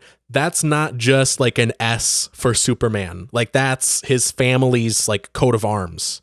Like that is his family. That's his legacy. And they're just wearing it like a costume. And he's like, kind of not cool, guys. And that's kind of where I'm at with it now. But yeah, as of the last episode I watched, the general is like, hey, if you're not going to help us, if you're not going to swear your loyalty to the American way, kind of stay out of the way. We're not going to help you. We won't, go after you, but if you get in the way, I like how they frame it like, we're not going to go after you. It's like, yeah, what are you going to fucking do? I'm Superman. Well, yeah, but they also do have other super people like on their team. Oh, what? Oh no. But also a big part of season 1 was there was like a secret division of the Department of Defense that was dedicated to making weapons that can kill Superman. And like a big part of the drama was like, how could you, Dad, how could you have this, secret weapons division? The weapons are being hijacked and used against Superman, yada, yada. And it ends up... That would cause a family rift if I ever saw one. I think so too. So a big part of like Superman's like journey through that is being like, hey, Sam, what the hell? Sam's the general's name. What the hell, man? And then he kind of settles on like, yeah, but we do kind of need some deterrence for if I am corrupted or if, another Kryptonian shows up. So like, kind of keep that stuff going. Like we might need it. So that's where they are now. So they do have a stockpile of weapons that can kill Superman. So they could feasibly go after him. But anyway, yeah, I like the season so far. I like it. It's kind of also a meta commentary on how the character has evolved. Like, how his tagline used to be, he fights for truth, justice, and the American way. They changed that to truth, justice, and a better tomorrow. That's kind of what they settled on. And too woke. Yeah, people are like, it's too woke. It's too woke because he's not a nationalist. But yeah, it's kind of a kind of a meta commentary on that, and I like it. Anyway, you want to get to your recommendation? Yeah, I recommend if you're just a person who listens to music, but you also don't like getting notifications when you're listening, you just want to have some time to listen to music and relax, and you don't want something telling you that your heart rate's too high or that you're having too much fun. Having too much fun. I recommend getting like an iPod Nano, like a small 16 gigabyte iPod Nano. Obviously, you wouldn't use this given the screen size to look at photos or watch anything, because why would you ever do that with this? Right. But it's good for audio playback, i.e., listening to music. I can tell you the time. That's pretty cool. And all in all, it's a pretty decent form factor. Its OS is pretty streamlined. It's kind of hard to fuck up this in terms of the operating system. Yeah. So, I wouldn't say love it. I like it because it just works, except for mine doesn't because I put it through the wash. No, I'm actually trying to fix it because it has a bad backlight coil, and I don't know how to even begin to... Like, I know that it's just on the motherboard, and I can go to AliExpress and order, like, a new backlight coil. The issue is it'll be, like, a month to get it, and, like, school ends in, like, a month. You might be better off just buying another one secondhand. That's what everyone's been telling me. Because, like... And I was going to go on a whole thing about this, but there's, like, a whole scene around, like... modifying and fixing up old iPods. But as far like, so the iPod Nano, which is like the regular one but smaller, the one that that's the little square one, that's the Shuffle. This is 6th generation. No, this is that the Nano? So this is the iPod Nano 6th generation. Okay. So it's all just touch. That's what I like about it too. So it's like the Shuffle like but with the touch screen. Yeah. Okay. And the touch screen isn't like anything like Retina display, obviously. It's just here to play music. Yeah. But I don't know. I think it's also good to, like, if you wanted to cheat on a test, I guess. I guess. Well, my point was going to be, there's like a whole scene around fixing up old iPods, but when you get to stuff that's like that small and compact, like you're better off just getting a new one. Like it's going to be too much trouble, too difficult to repair, too expensive. Well, it's just such a shame because I like it, and I don't want to be like adding to technological waste. Yeah. And I mean, it's fun to tinker with. That's the thing about these two. Like, they're fun to tinker with. It's not difficult to replace the screen. It's not difficult to replace a switch. Actually, I think I could just probably fix this by replacing the motherboard, which is like fairly simple.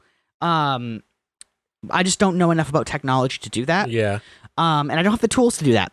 So I might just buy I'd say a new one. I might just buy another one. Yeah. I mean, for the tools, you can just get like an iFixit kit. It comes with like... Yeah. I'm talking like if I wanted to solder on like a new backlight coil, like I need one of those like magnifying glasses that work for motherboards and stuff. And then I need to get like flux and like a soldering iron. So really it's not that hard to fix, is my point. Well, I mean, I have a soldering kit. I got it for like $20 on Amazon, and it has like wires. It comes with the solder. The real problem is I just don't like know where to feasibly get a backlight coil for it. Yeah. I might as well just buy a new one because I don't think I have 8 gigabytes worth of or 16 gigabytes worth of music in general. So like I could just get like a $150 iPod Nano. Yeah. And do that. It's just really good also if you're like on a road trip and you don't want to get distracted with your phone because let's be honest, the phone likes to tell you a lot of stuff. And sometimes you just aren't there for it and you just don't want to bother with it. And you just want to have something small that you can plug into your aux and just flick on some tunes and it's good, right? And this does it. And I like that. Yeah. Anyway. Yeah, DankPods used to do a lot of videos about like fixing up old iPods. I was gonna say I want to someday get like an iPod, like the classic one, like with the click wheel. I want like a 5th or like a 6th generation because that's like when it was still like, you know, the classic one, but they really worked out like all the kinks and stuff. Like that was when it was like its best. There's like a whole community around fixing them up. There's a whole community, but like I hear a lot of the tech issues with the click wheel is that it would get like sand and dirt and grime into the click wheel itself, and it would just destroy all the buttons. Yeah, you definitely want to find one in decent condition and like keep it, like don't take it to the beach, keep it in good condition. Mm-hmm.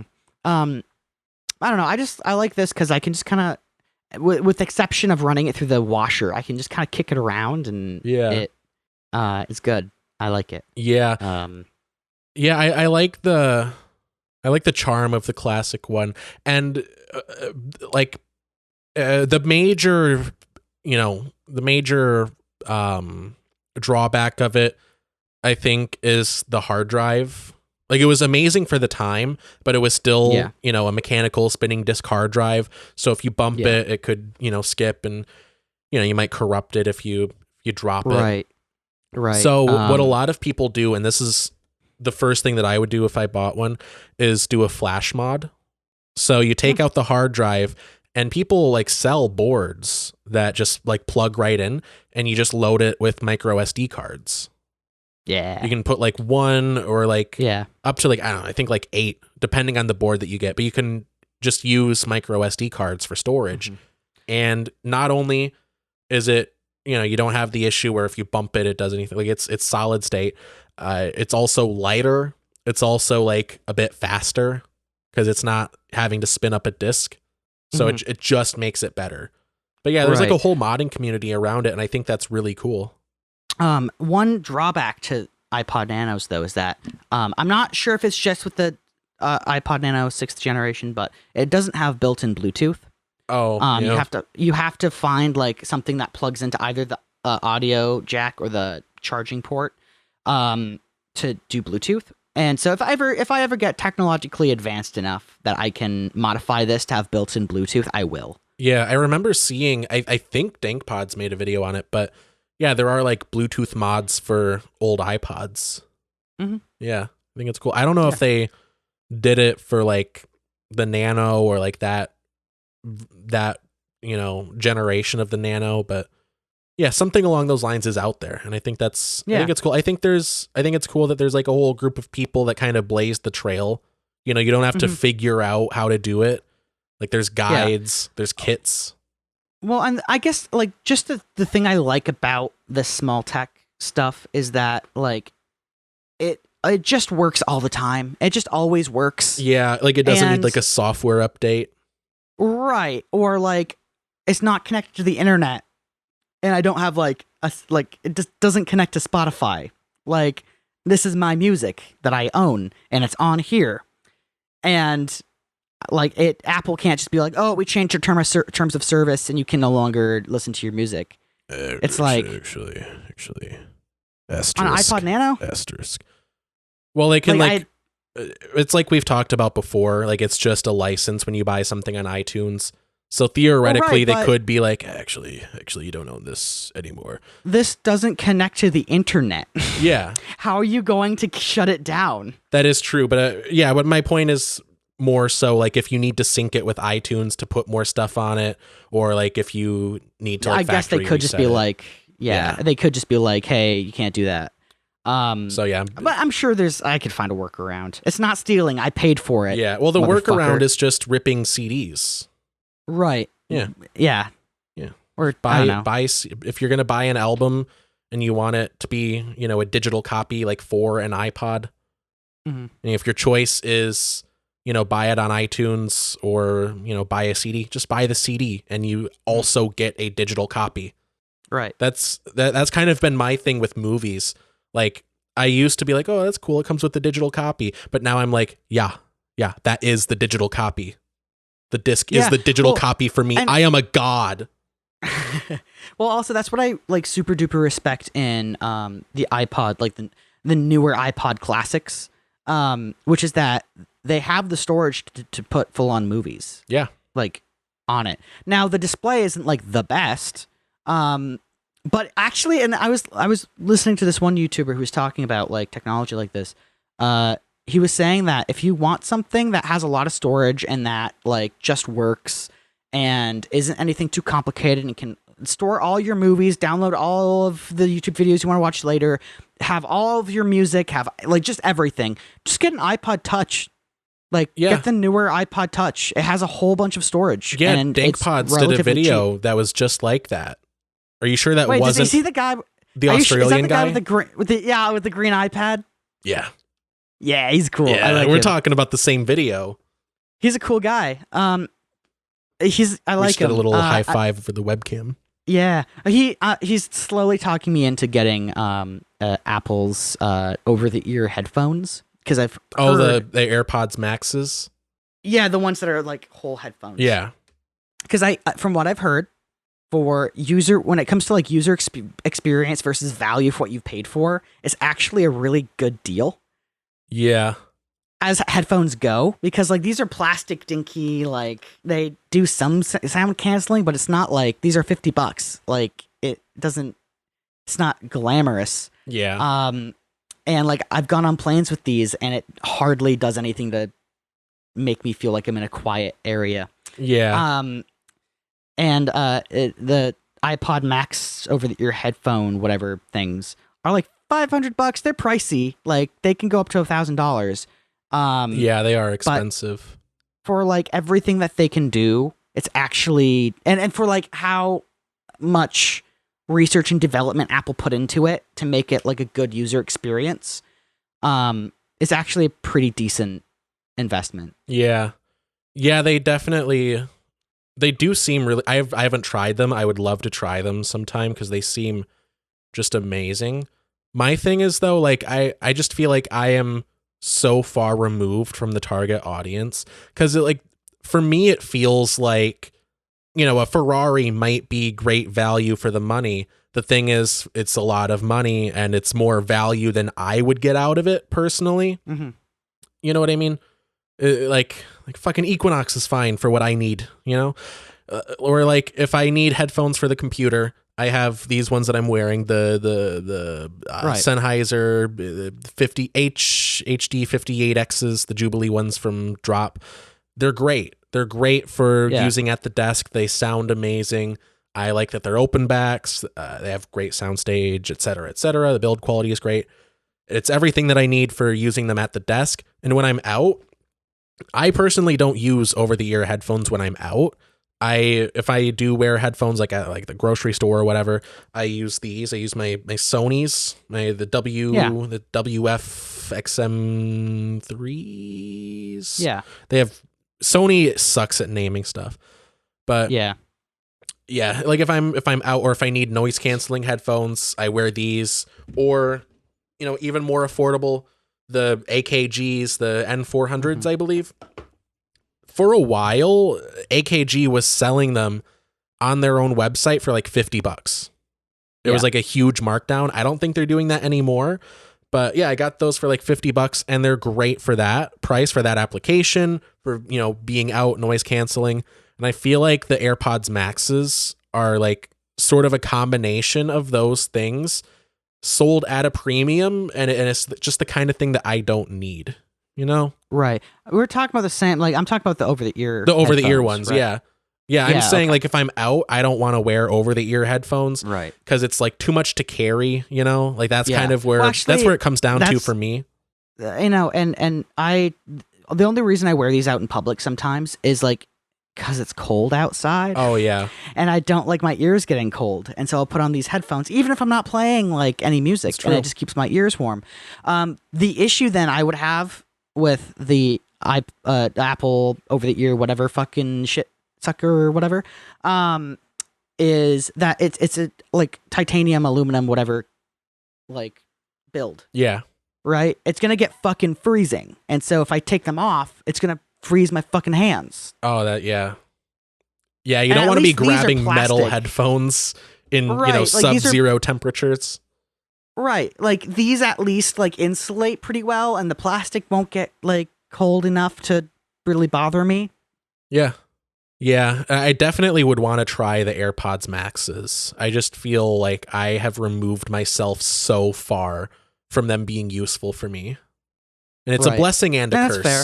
It's a blessing and a curse, really. That's not to like yuck your yum or anything. I just want to share that for anyone listening. That's it's just your opinion. It's just your very unread, unintellectual opinion. Yeah. No, I don't read. Okay, I don't read, but I still say things. Really unresearched. Yeah. Really. I actually, before I do the show, I actually take a shot of brain melting juice just so I can be even further removed from having a valid researched opinion.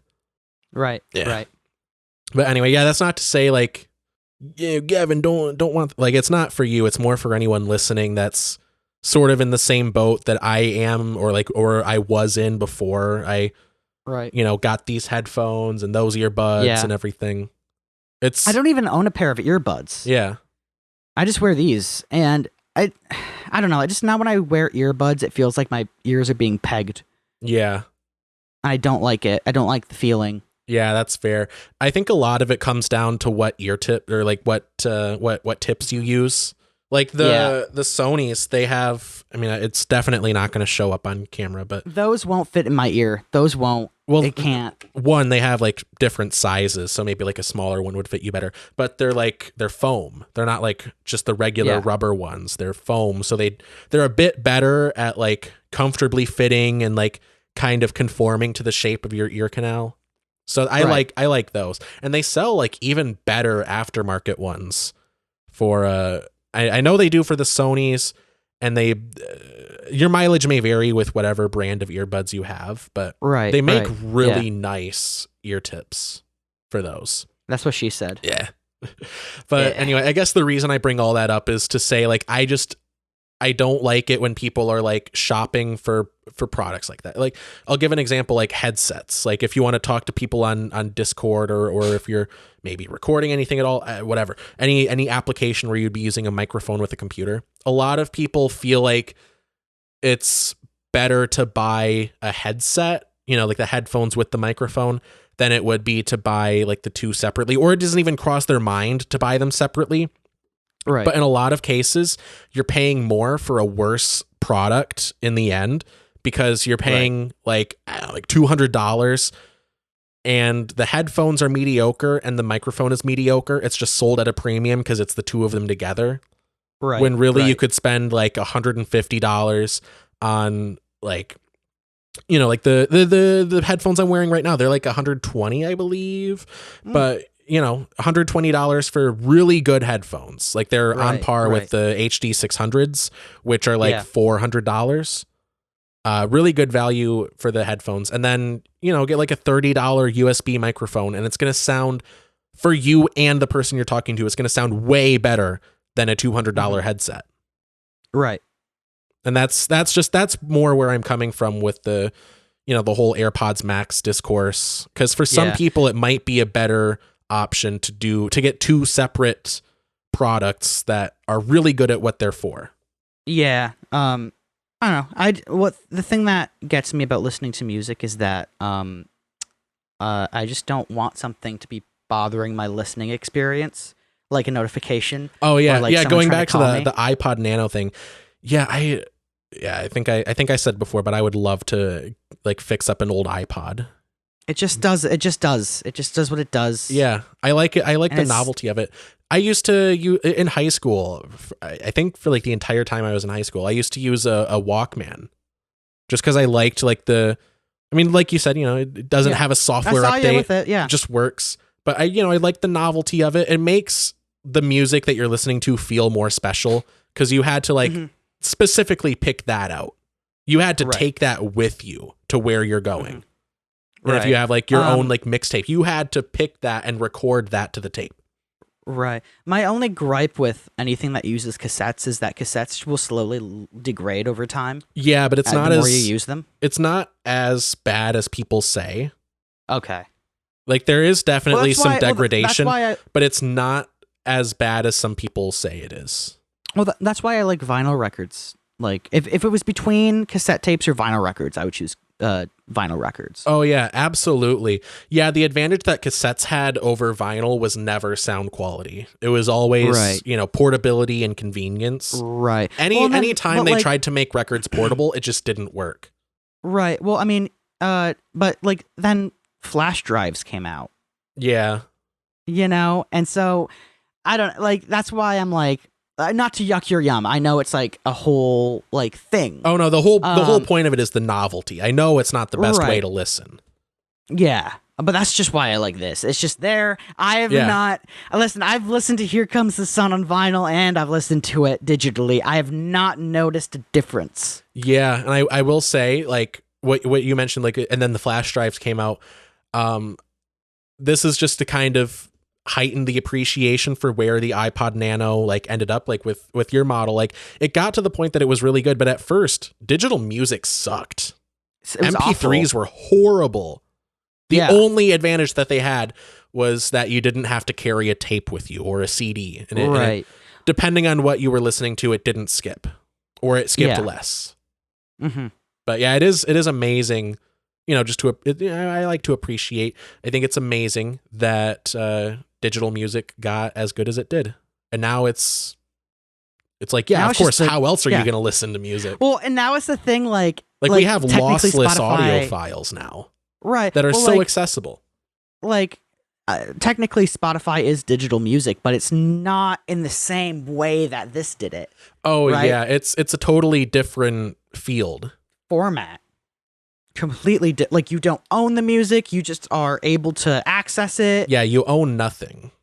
You're right. And that's another thing. Like, this doesn't require, like, you just buy it and you upload your music. And if Apple's like, oh, we changed our terms and licensing and whatnot, you're like, yeah, you don't have to pay extra to listen offline. What are you gonna do?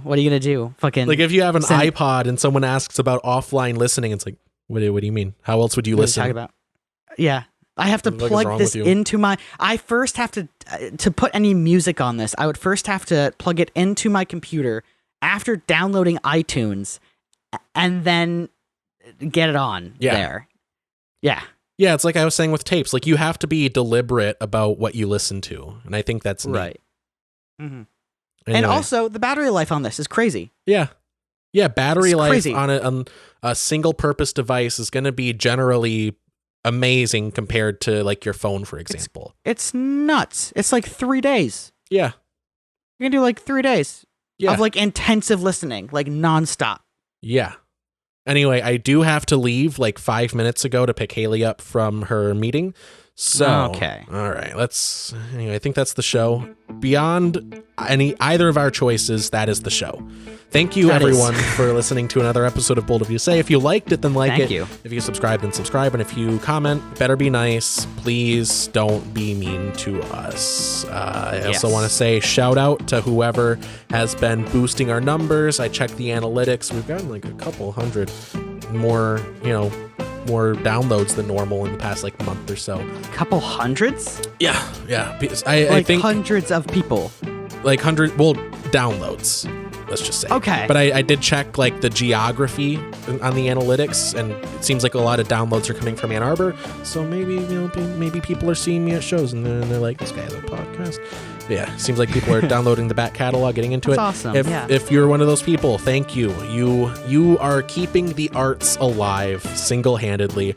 I don't use the word hero very often, but okay, firefighters are heroes. You're doing a nice thing. Let's leave it at that. I think it would be great if you were just like, I don't use the term hero often. And I won't now. So yeah, this is not one of those times. I probably will again. Anyway, share the show, tweet episodes, the Clips channel. It's in the description. I'll think about possibly uploading there again. I don't know. Who knows? Whatever. Who cares? I do. I care. I care a lot. It's my. He does. He cares a lot. Whatever. Anyway, Patreon, $1 a month, early access to episodes. Do that if you want, or don't. You can just keep listening like normal. It's whatever. Anyway, have a good 9 a.m. through 9 p.m. our official business hours. And let's go. Let's line. Yeah.